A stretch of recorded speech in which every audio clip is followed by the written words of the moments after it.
I hear the explanation of the BearCat. I actually think the more important question here is the one that Commissioner Anderson raised, which is linked to funding. And because the thing that I'm thinking about is, okay, great, we hear the explanation of the BearCat, but the real question on the other side of this is, what happens if we don't use the funding on the BearCat? What are the other possible uses for that money? Because in order to make a decision around this type of thing, or whether the BearCat is something that funds should be expended on, you really have to know what are the other options, what are we sacrificing, and whether or not those options could be more helpful to the citizens of Oakland than a bulletproof BearCat running around shielding people. Okay. I mean, so there's obviously it's first responder. It's first responder. So it'd be a very large list of things. There are other uses. I know Chief Armstrong has looked at other possibilities for it. No, not for the BearCat. No. That's what I'm talking about. So ways to spend that money, right? Right. Exactly. So there's other things that it could be used for, but I don't think there's anything.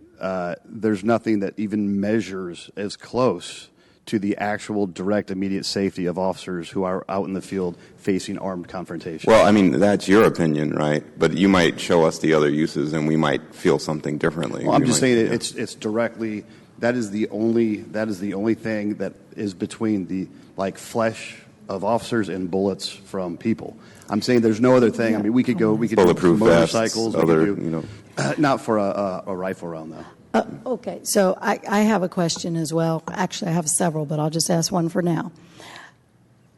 And I don't see myself ever voting for a BearCat, period, but is the goal in asking for a second BearCat because you are retiring the 2007 BearCat, or are you just making a collection? Yes, ma'am. That vehicle it's not easy to maintain. It's in the shop more often than not. Okay, thank you. Commissioner Harris? Thank you. I think for me, it's not the BearCat itself. It is the people who use it.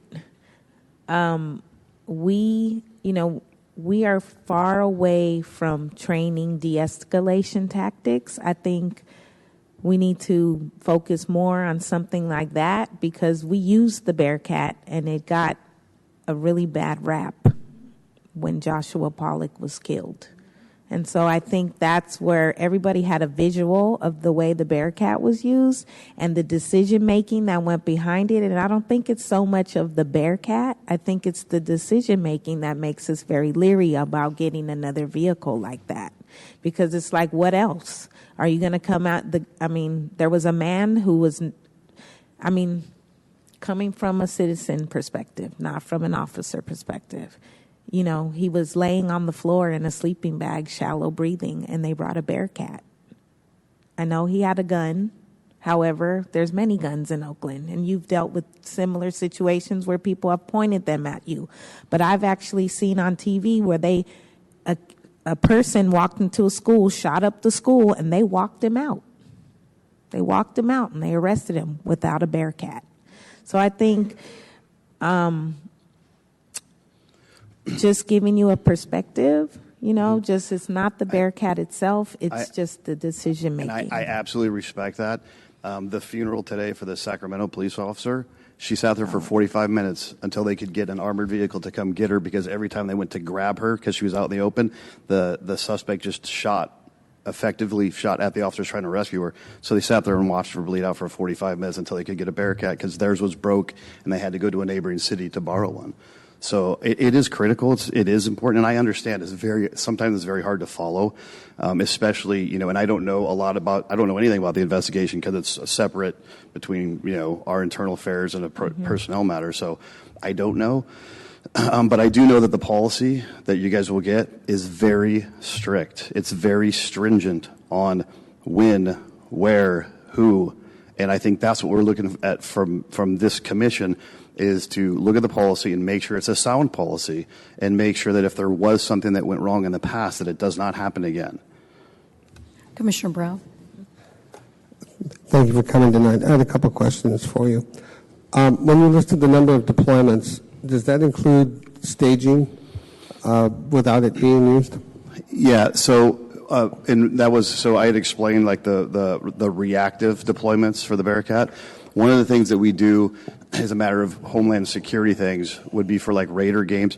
Anytime we at the Coliseum when we have a group of people that has 20,000 or more, like a Warriors game, Raiders game, or a bigger A's game, we stage it out there because in the past the attacks when vehicles drive into pedestrians or active shooter incidents, there's really it is a rescue vehicle, so we could actually drive into an active shooting thing. Or even another vehicle that was hurting people, we could actually drive right to it with no hesitation and get to where the killing's happening. And that is really, it would be complacent to not have that vehicle with those capabilities actually at a public event with that many people, with that many pedestrians and citizens there. So after the Raiders leave next year, we won't need it then, right? I can't comment on the Raiders, ma'am. So it seems like there's some language in here that's at odds, because you talk about the deterrent effect of having the BearCat. Well, maybe it's not at odds. You talk about the deterrent effect of the BearCat, and you talk about having it have to be immediately available for an emergent threat, as opposed to being somewhere where it's not intimidating people just by seeing it there. How do you reconcile those two things? So I don't know if you've actually physically seen the BearCat. I've been in it. The BearCat's been to Boy Scout events. Boy Scouts want to see it. Bless you. It's been to like, anytime it's out in the public, like the Warriors game or anything else. It is probably used for more photo ops. We will let people, look at it. We'll let them sit in the back, and it's really not as monstrous as you would think. I know on TV they do show it in more of a offensive fashion, but that is not how we deploy it. That's not how we do it. And it's gone to several community events. It attends the Special Olympics events, the polar plunge. The BearCat is there's nothing really secretive about it, and we do break down that image by letting people have access to it. So I'm trying to wrap my head around why it's going to Boy Scouts and why it's around young people at all. I mean, it's not a toy. It's not a toy, but since the police department, since we do build trust and we want the community to understand what we do and why we do it, it was a request that a troop leader had that they wanted to see it. Is it right? Because they think it's cool. Yeah. Is it a recruiting tool in that respect? I'm sorry. In that respect, does it act as a recruiting tool? We don't use it for recruiting. Commissioner Smith? I wanted to make a comment, and my comment was this. I'm troubled by the fact that the BearCat would be something that's a public relations tool, because I don't want the public thinking about the police in BearCats. It's the wrong message.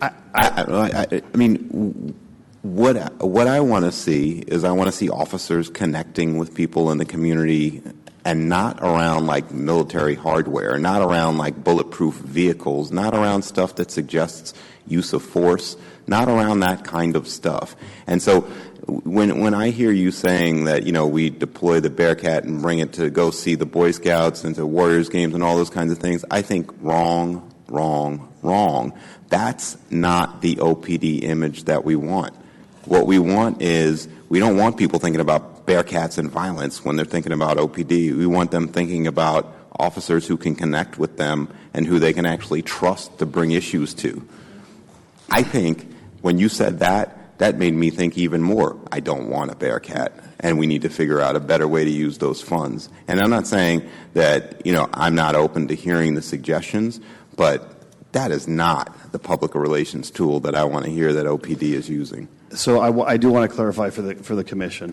So when I say Warriors games, that's not for recruiting. That's not for public relations. That is specifically for the global threat that we face. That, when we have Ariana Grande. And the Boy Scouts. I'm sorry?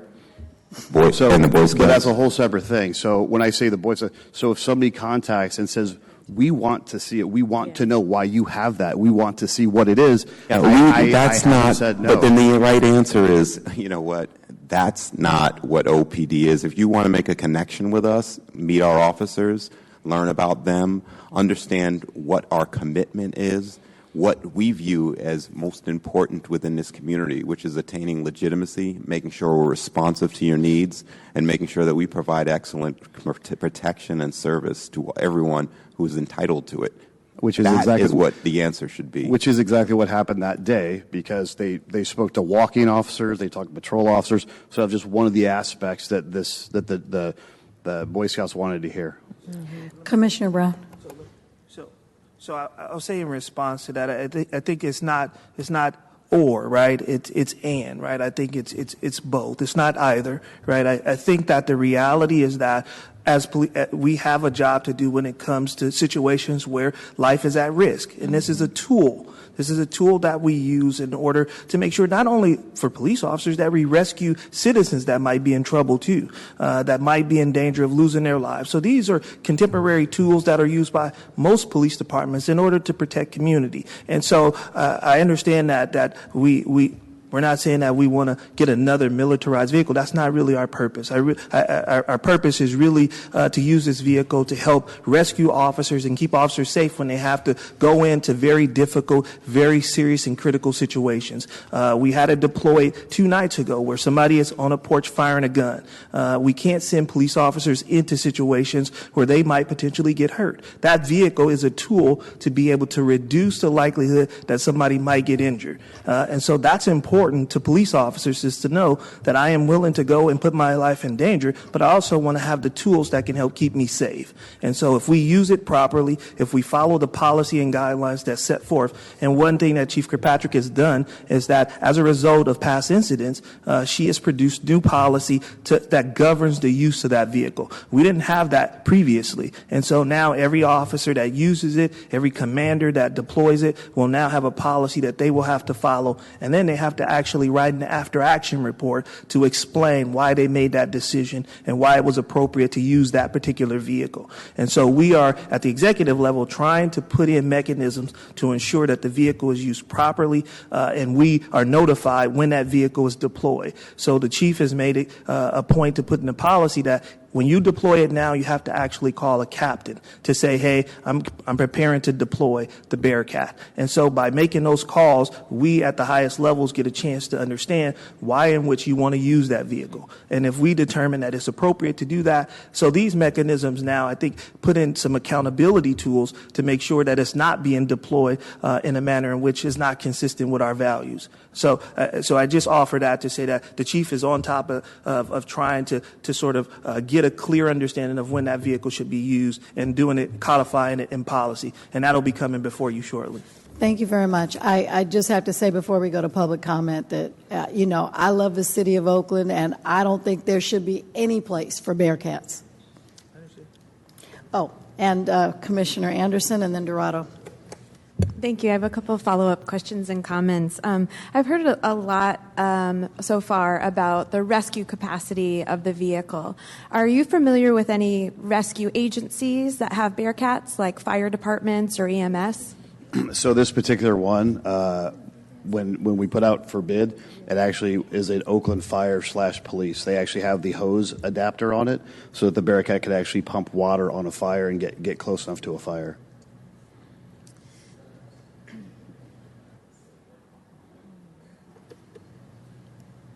I'm curious, I know it might not be possible to provide specific detail on when the BearCat has been deployed, as you indicated, but I don't think that we can move forward with any discussion about a policy around the use of an existing piece of equipment that many on the dais don't think the police department should have to begin with, without a real summary. I appreciate that you've indicated that it was deployed 150 times over the last year.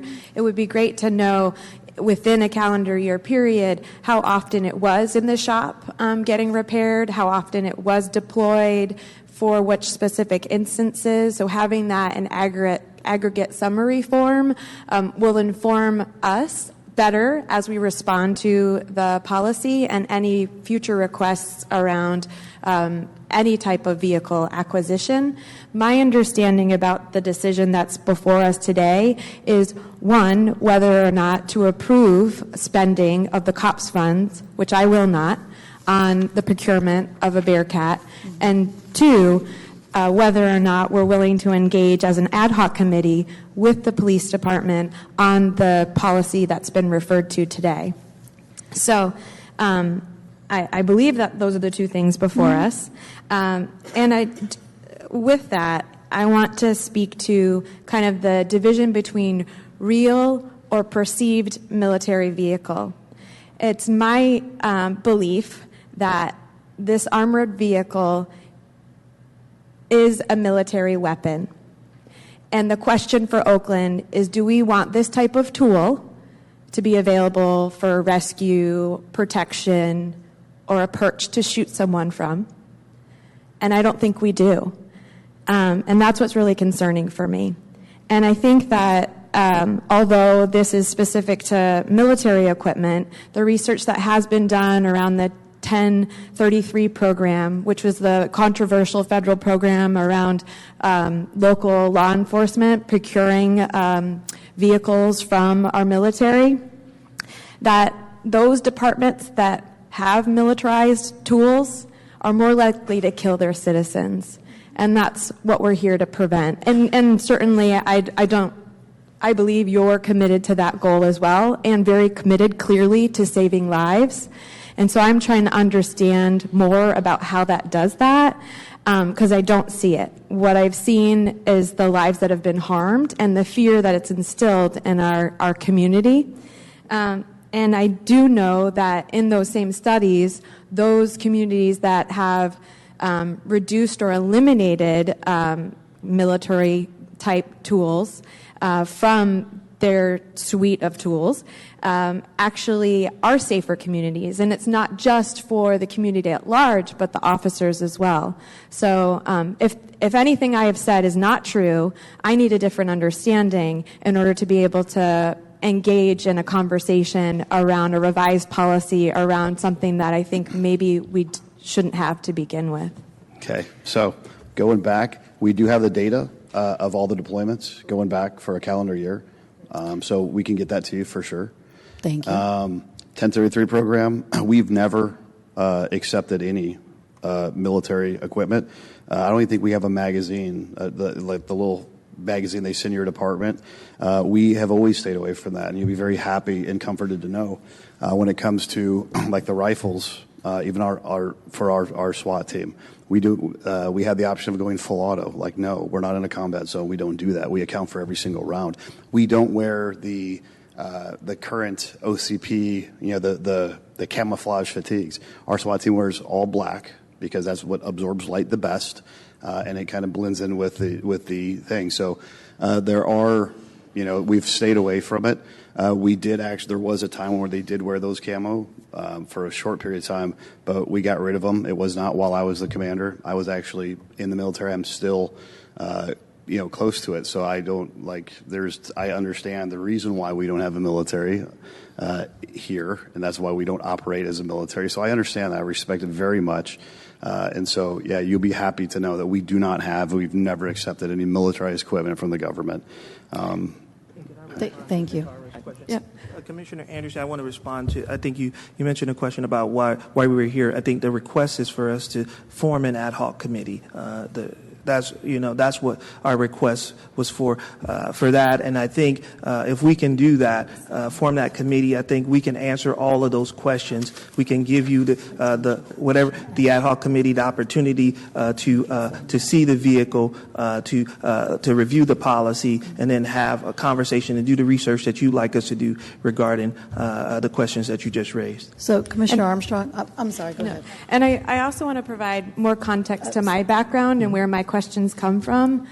My brother is a sworn officer who served on a SWAT team, and I hear your compelling argument around the officer who lost their life in Sacramento, but I also know the numbers of Black young men Thank in you. Oakland who have lost their lives. And so wondering how this tool preserves those lives as well as the life of my own family member who serves within a police department. So I hold all of that when I'm thinking through what are the best tools for Oakland Police Department. And I just wanted to emphasize that I see this through the eyes of someone who loves someone who is put in danger every day wearing a badge, and also knowing that there are people who are in danger every day that don't have badges and aren't safe and don't see themselves as safe, especially when they see someone with a badge. So that's where I'm coming from with my comments. Thank you, Commissioner Anderson. I also just want to say, as it relates to calculations, sounds like the BearCat's in good enough shape to operate about half of the year, 150 out of 365 days. So having said that, we have a stack of people that want to make comments after Commissioner Dorado's comment. One of the things that was emphasized in Obama's 21st century effort was the change from a warrior to a guardian mindset. I don't see that reflected in the acquisition of a BearCat. But I want to also mention that I'm sure, remember the Fallen Four. Very well. Yes. And you then remember the outpouring of grief from the community as a whole out there on 73rd Avenue. And one of the things I've criticized OPD about was the fact that after that happened, that affected really the entire city, that they closed ranks, had a fundraiser down around the Cop Bar down here in Jack London, had absolutely no community input, invitation, or community people there, purposely. It was a closed fundraiser. I only knew about it because I knew somebody. That was a mistake.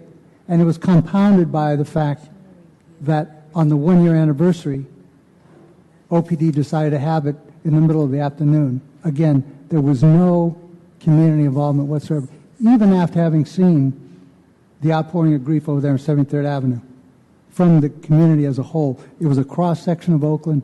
There were mothers with their babies in strollers. There was bikers out there. There was techies. There was everybody out there of all colors. And yet OPD did that. So my point is that we're not de-emphasizing officer safety by making these remarks. We value the blue, and you saw it graphically when the 4 were shot down. But believe me, a BearCat is not a vehicle of trust. If in fact, as the chief likes to use the word, transform, that she's a change agent, this is a change and a transformation in the wrong direction.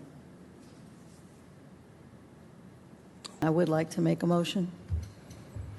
And I'd like to make a motion to deny the request for the purchase of a second BearCat. Is there a second? Second. Okay, it's been properly moved and seconded. Now we'd like to take public comment. Hi. What was the amount of time that they were saying that Tara O'Sullivan was lying there waiting for a BearCat because one was not available? 45 minutes. Okay. So I'm reading the Chronicle here. It says at 6:28 p.m., 17 minutes after O'Sullivan was shot, a BearCat armored vehicle arrived. But it took another half hour before rescuers and the BearCat got to O'Sullivan. So I think it's very gross to bring the death of another person in here so you can have your BearCat. They had a BearCat, it got there on time. It was the incompetence of the police officers on the scene that caused them to wait another half an hour to use it. It says, during this stretch, recordings capture officers asking about where the shots are coming from, formulating a plan of deployment, and attempting to zero in on O'Sullivan's location. It sounds like the BearCat actually added to the confusion. It didn't help anything. There was no missing BearCat. You're lying. The second thing I want to point out is that the cops' funding also is for frontline. The cops' funding is for frontline municipal police services. This is the law. It's AB 3229. It says it includes community crime prevention programs. So it sounds like that could be de-escalation tactics so that another Pawlik situation doesn't happen, ways of engaging the community in healthier ways, all kinds of things that you guys could spend that money on. So I suggest you go back, and I also think it's offensive to come back again. These questions were asked the last time, and instead of leading with what else you could buy, you guys just pushed the BearCat, and you pushed it in a really offensive way, taking advantage of this fresh memory of a person dying to get your BearCat. And that's the police department that we deal with. We know you lie. We know you manipulate. And it's offensive, and it has to stop. It has to stop. Someone shouldn't be able to sit in this audience and Google this in 2 minutes and find out that you're lying. That's how little you care about the people in this city and how much confidence you have that you'll always get what you want. Anyway. Thank you. So we have a motion that has been properly moved and seconded, and we've taken public comments, so we need to take a vote, and then right after that, we will move to extend the meeting. Commissioner Dorado? Aye. Commissioner Anderson? Aye. Commissioner Harris? Aye. Aye for myself. Commissioner Smith? Aye. Okay, the motion passes unanimously.